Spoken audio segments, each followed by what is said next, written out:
Hi friends, இன்றைக்கி நம்ம made the சீரீஸோட final episode தான் பார்க்க போகிறோம். லாஸ்ட் எபிசோடில் அலாயும் ஜென்னும் ஒரு நல்ல ஃப்ரெண்டாக இருக்கலாம்னு சொல்லி முடிவெடுத்திருப்பாங்க. அதிலிருந்து எப்படி லவ்லேருந்து இதை எப்படி மேரேஜுக்கு கொண்டு போகிறாங்க அப்படிங்கிறத இந்த எபிசோடில் தெளிவாக நம்ம பார்க்கலாம். ஜென் அலாயோட மேரேஜுக்காக இன்விடேஷன்லேருந்து மேரேஜ் ஹால் வரைக்கும் எல்லா வேலையுமே பார்த்து செஞ்சிட்ருக்காங்க. இப்போ அந்த மேரேஜ் ஹாலையுமே ரெடி பண்ணிகிட்ருக்குறாங்க. அங்கே இருக்கிற ஒர்க்கர்ஸ்கிட்ட என்ன மாதிரி டெக்கரேட் பண்ணணும், என்ன மாதிரி அரேஞ்ச்மெண்ட்ஸ்லாம் எந்த அளவுக்கு இருக்கணும்னு சொல்லி ரொம்பவே பார்த்து செஞ்சிட்ருக்குறாங்க. இன்னொரு பக்கம் என்ன நடக்குதுன்னா, சிங்க்கு அலாயோட பாய் ஃப்ரெண்டை வேற ஒரு பொண்ணு கூட பார்த்துருப்பாங்க. இது எல்லாத்தையுமே தாட்கிட்ட சொல்லி அவனையுமே அங்கே வர வச்சுருக்காங்க. தாட் ஜென்னோட மாமாக்கிட்டையும் கிரேட்டையுமே கூப்பிட்டுக்கிட்டு அலாயோட பாய் ஃப்ரெண்டை பார்க்குறதுக்காக வந்திருக்காங்க. அப்போ அந்த பாய் ஃப்ரெண்டு அங்கேருந்து வேற ஒரு பொண்ணு கூட பேசிகிட்டு இருக்கிறத இவங்க எல்லாருமே பார்க்குறாங்க. ஜென் எல்லா வேலையுமே முடிச்சுட்டு அவங்களோட ரூமுக்குமே வர்றாங்க. அலாயுமே அங்கே தான் இருக்காங்க. ரெண்டு பேரும் பேசிகிட்டு இருக்கிறாங்க. அவங்கக்கிட்ட ஜென், நாளைக்கு உனக்கு மேரேஜ், நீ சீக்கிரமே போய் தூங்கு, நாளைக்கு உனக்கு மேக்கப்பு 4-5 கோட்டிங்லாம் வேற போட வேண்டியது இருக்குது, நீ ரொம்பவே ஃப்ரெஷ்ஷாக இருக்கணும்னு சொல்லி அலாயுமே தூங்க வைக்கிறாங்க. அலாயுமே போனதும் ஜென்னுக்கு ஏதோ ஒரு மனசில் ஒரு வருத்தம் இருக்க தான் செய்யுது. அது எப்படி இல்லாமல் இருக்கும்? ஒரு கஷ்டத்தோடயே தான் ஜென்னுமே இருக்கிறாங்க. அடுத்த நாள் மேரேஜ். எல்லாருமே மேரேஜுக்கு வந்திருக்கிறாங்க. அலாயோட ஃபேமிலி, அலாயோட அம்மா, ஃப்ரெண்ட்ஸ் எல்லாருமே மேரேஜுக்கு வந்திருக்கிறாங்க. அலாய் அவங்க பாய் ஃப்ரெண்ட் 2 பேருமே மேரேஜ் ட்ரெஸ்ஸில் ரொம்பவே அழகாக நடந்து வந்துட்டுருக்குறாங்க. இது எல்லாத்தையுமே பார்த்து அங்கே எல்லாருமே ரொம்ப ஹாப்பியாக ஃபீல் பண்ணிகிட்ருக்குறாங்க. ஜென் ஒரு ஓரமாக நின்று இது எல்லாத்தையுமே பார்த்துட்ருக்குறாங்க. நமக்கு பிடிச்சவங்க வேற ஒருத்தர் கூட இருக்கும்போது வர்ற வலி அது ரொம்பவே கொடுமையானது. பிடிச்சவங்களோட மேரேஜை பார்க்கறது அது அதை விட இன்னும் கொடுமையானது. இந்த வலி எல்லாமே எனக்குமே புரியுது. நானுமே இது எல்லாத்தையுமே கடந்து தான் வந்திருக்கேன். இந்த கப்புள்ஸ்க்கு எல்லாருமே அவங்களோட விஷய ஷேர் பண்ணிகிட்ருக்குறாங்க. அலாயோட அம்மா, டென்னோட அக்கா, இவங்க எல்லாருமே கப்புள் எல்லாருமே ரொம்ப நல்லா இருக்கணும்னு சொல்லி விஷ் பண்ணிகிட்ருக்குறாங்க. அப்போ அவங்க கூட்டத்தில் இருந்து மைக்கில் ஒரு லேடி பேசிட்டு வராங்க. அவங்க தான் டென்னோட முன்னாள் காதலி. அவங்களுமே வர்றாங்க. வந்து இந்த கல்யாணத்தை நிறுத்துங்க, இங்கே என்ன நடந்துட்டுருக்கு, நீ என்ன பண்ணிகிட்ருக்க டென்னுன்னு சொல்லி டென்கிட்ட கேள்வி கேட்குறாங்க. நேற்று நைட்டு தான் நீ என்கிட்ட சொன்ன என்ன லவ் பண்ணுறேன்னு, ஆனால் இன்னைக்கு வேற ஒரு பொண்ணு கூட மேரேஜ் பண்ணிக்கிறதுக்கு ரெடியாக இருக்க, நீ என்ன பண்ணுறட்டன்னு சொல்லி அந்த பொண்ணுமே கேட்கவும் அங்கே இருக்கிற எல்லாருக்குமே ஷாக் ஆகுது. முக்கியமாக அலாய்க்கு தான். அவங்களால இதை நம்பவே முடியல. டென்னா இப்படி பண்ணான்னு சொல்லி டென்னோட ஃபேஸை ரொம்பவே கோவமாக பார்க்குறாங்க. அலாய் நம்ம ஏமாந்துட்டோன்னு சொல்லி அங்கேருந்து ரொம்பவே கோவமாக கிளம்பிடுறாங்க. அலாய் போகிறத பார்த்துட்டு ஜென்னுமே அவங்க பின்னாடியே போகிறாங்க. அலாய்க்கு ரொம்பவே கஷ்டமாக இருக்குது, அழுகிறாங்க. டென்னை லவ் பண்ணுறதுக்கு ரொம்பவே முயற்சி பண்ணேன், ரொம்பவே கஷ்டப்பட்டு தான் இது எல்லாம் நடந்துச்சு, ஆனால் அவனே என்னை ஏமாத்திட்டான்னு சொல்லி அலாய் ரொம்பவே அழுதுட்டுருக்குறாங்க. ஏன் எனக்கு மட்டும் இந்த மாதிரிலாம் நடக்குது? என்ன ரொம்பவே அன்பாக அக்கறையாக பார்த்துக்கிற ஒரு பர்சன் எப்போவுமே என்னை விட்டு விலகி போயிடுறாங்க. இது எல்லாம் ஏன் நடக்குது?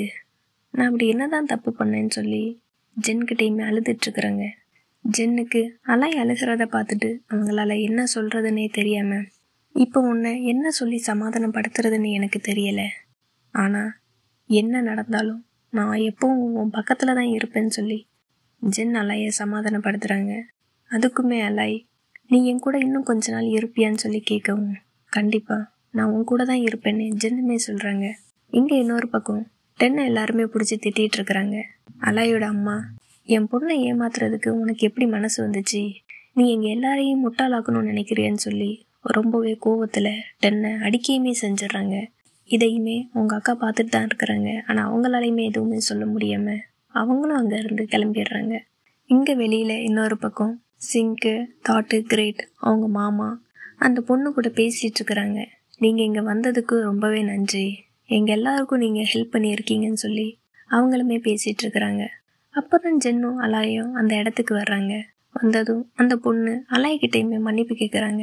என்ன மன்னிச்சிருங்க, இந்த மாதிரி நான் உங்கள் மேரேஜ் நிறுத்தணும்னு விரும்பலைன்னு சொல்லி அந்த பொண்ணுமே சொல்லவும், இல்லை இதில் நீங்கள் மன்னிப்பு கேட்குறதுக்கு அவசியமே இல்லை, நீங்கள் எனக்கு நல்லது தான் பண்ணியிருக்கீங்க, நான் உங்களுக்கு நன்றி தான் சொல்லணும்னு சொல்லி அலாயுமே சொல்கிறாங்க. கண்டிப்பாக உங்களுக்கு ஒரு உண்மையான லவ் பண்ணுற பர்சன் உங்களுக்கு கிடைப்பாங்க, நீங்கள் ஃபீல் பண்ணாதீங்கன்னு சொல்லி அந்த பொண்ணுக்கு அலாய் ஆறுதல் சொல்கிறாங்க. அவங்களுமே அங்கேருந்து சரி நான் போகிறேன்னு சொல்லி கிளம்பிடுறாங்க. ஜென் இவங்க எல்லாரையுமே பார்க்குறாங்க. இது எல்லாமே உங்களுக்கு முன்னாடியே தெரிஞ்சிருக்கு தானே, இது எல்லாமே உங்களோட பிளானான்னு சொல்லி ஜென் அவங்கக்கிட்ட கேட்கவும் இவங்க எல்லாரும் ஒருத்தர் பார்த்துட்டு கடைசியில் ஜென்னோட மாமா இது எல்லாத்துக்குமே மாமா தான் காரணம்னு சொல்லி அந்த மாமாவுமே மாட்டி விட்டுடுறாங்க. அதுக்கப்புறம் வழக்கம் போல் எல்லா விஷயமே நடந்துட்டுருக்கு. அலாய், ஜென் அவங்க 2 பேருமே ஒரே ரூமில் தான் ஸ்டே பண்ணியிருக்காங்க. இப்போ வரைக்கும் ஒரு நல்ல ஃப்ரெண்ட்ஸாக அவங்க சேர்ந்து சமைக்கிறது, சாப்பிட்றது, ஷாப்பிங் போகிறது, வீடை க்ளீன் பண்ணுறது அப்படிங்கிற மாதிரி எல்லா ஒர்க்குமே 2 பேரும் சேர்ந்து பண்ணிட்டுருக்குறாங்க. இன்னொரு பக்கம் தாட்டு அவங்க அம்மா கிட்ட சிங்கையுமே மீட் பண்ணுறதுக்காக கூப்பிட்டுட்டு வந்திருக்காங்க. அப்போ சிங்க்கு சொல்கிறான், நீங்கள் சொன்ன பணத்தை நான் இன்னுமே சம்பாதிச்சு முடிக்கலை, ஆனால் எனக்கு ரொம்பவே கஷ்டமாக இருக்குது. இந்த 3 வருஷமும் நான் எதை பற்றியுமே யோசிக்காமல் பணத்தை பின்னாடியே போயிட்டேன்.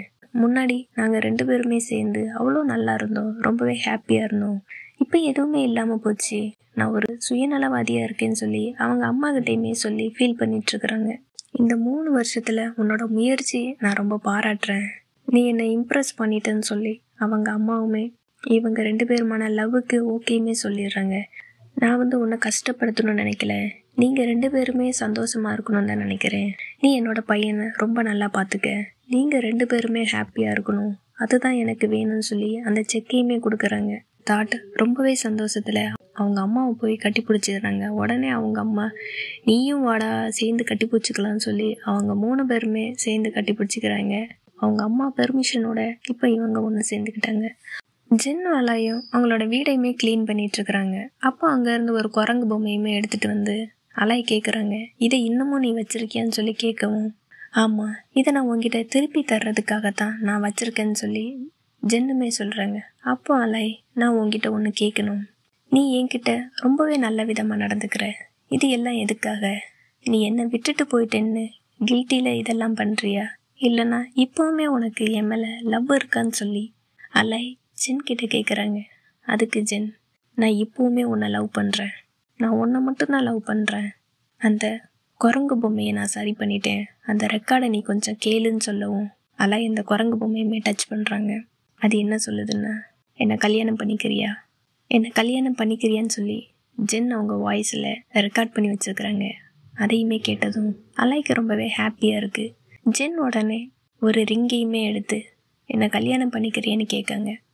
நம்ம 2 பேரும் ரொம்பவே கஷ்டமான ஒரு பாதையை கடந்து வந்துட்டோம், நமக்கு இடையில இருக்கிறது எந்த மாதிரியான ஒரு உறவுன்னு நான் ரொம்பவே குழப்பத்தில் இருந்தேன். இப்போ எனக்கு எல்லாமே புரிஞ்சிடுச்சு. உன்னோட மேரேஜ்லேயும் நான் உனக்கு ஒரு நல்ல ஃப்ரெண்டாக தான் இருக்கணும்னு நினச்சேன், ஆனால் அது எதுவுமே என்னால் முடியலை. நான் இப்போவுமே உன்னை காதலிக்கிறேன், நீ என்னை கல்யாணம் பண்ணிக்கிறியான்னு சொல்லி ஜென் அலாய்கிட்ட கேட்குறாங்க. அலாயுமே ஓகேன்னு சொல்லவும் ஜென் அவங்களுக்கு அந்த ரிங்கையுமே போட்டு விடுறாங்க. 2 பேருமே ஹக் பண்ணிவிட்டு ரொம்பவே ஹாப்பியாக இருக்கிறாங்க.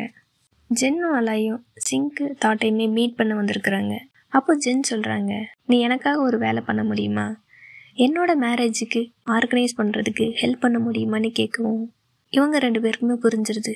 என்ன உண்மையாவா, நீங்கள் 2 பேருமே மேரேஜ் பண்ணிக்க போகிறீங்களான்னு சொல்லி ரொம்பவே சந்தோஷப்படுறாங்க. இதை கேட்டது சிங்க்குமே, கண்டிப்பாக நான் தான் இது எல்லாத்தையுமே பண்ணுவேன்னு சொல்லி ஒவ்வொரு விஷயமும் அவங்க 2 பேருக்குமே பார்த்து பண்ணுறாங்க. ஃபஸ்ட்டு ஃபோட்டோஷூட், அலாயும் ஜென்னும் ரொம்பவே பாரம்பரியமான ஒரு ட்ரெஸ்ஸு அவங்க 2 பேருமே போட்டுக்கிட்டு ஒரு ஃபோட்டோஷூட்மே எடுக்கிறாங்க. ஜென் அலாய் மேரேஜ், ஒரு கிராண்டாக ஒரு வெட்டிங். ஜென்னு அலாய் அவங்களோட marriage dress, white colour dress ரொம்பவே அழகாக நடந்து வந்துட்டுருக்குறாங்க. இது எல்லாத்தையுமே பார்த்து இவங்க எல்லாருக்குமே ரொம்பவே ஹாப்பியாக இருக்குது. அவங்கக்கிட்டையுமே மை கொடுத்து ஒருத்தரை பற்றி ஒருத்தர் என்ன நினைக்கிறீங்கன்னு சொல்லி அவங்கக்கிட்டையுமே கேட்குறாங்க. அதுக்கு அலாய், ஜென் ரொம்பவே கைண்டான பர்சன், அவளை மாதிரி ஒரு பர்சனை நான் பார்த்ததே கிடையாது, இவ என்னோட ஏஞ்சல்னு சொல்லி அலாய் சொல்லிகிட்ருக்குறாங்க. பதிலுக்கு ஜென்னுமே அவங்க கையில் இருக்கிற ரிங்கையுமே காட்டி, நான் உன்னை ரொம்பவே நல்லா பார்த்துக்கணும், உன் கூட ஒரு ஹாப்பியான லைஃப்பை வாழணும்னு சொல்லி ஒவ்வொரு நிமிஷமும் இந்த ரிங்கை பார்க்கும்போது இந்த ரிங் எனக்கு அதை ஞாபகப்படுத்திட்டு இருக்குன்னு சொல்கிறாங்க. அவங்க 2 பேருமே கிஸ் பண்ணிக்கிறாங்க. இது எல்லாத்தையும் பார்த்து எல்லாரும் ரொம்பவே ஹாப்பியாக இருக்கிறாங்க. நமக்குமே ரொம்பவே ஹாப்பியாக இருக்குது. எந்த ஒரு சீரீஸ்லேயும் ஹாப்பி என்டிங்கை பார்க்கும்போது நம்ம லைஃப்பில் தான் அப்படி ஒன்று இல்லைனாலும் அவங்களெல்லாம் பார்க்கும்போது மனசுக்கு ரொம்பவே சந்தோஷமாக இருக்குது. அவளுக்குமே அப்படி தான் இருக்கும்னு நினைக்கிறேன். இந்த சந்தோஷத்தோடையே நம்ம இருப்போம். கூடிய சீக்கிரத்தில் அடுத்த ஸ்டோரியோட உங்களை தேடி சீக்கிரமே வர்றேன். எல்லோருமே எப்போவுமே ஹாப்பியாக சிரிச்சிட்டே இருங்க. லைஃப் ரொம்பவே ஜாலியாக இருக்கும். என்ஜாய் பண்ணுங்கள். தேங்க்யூ.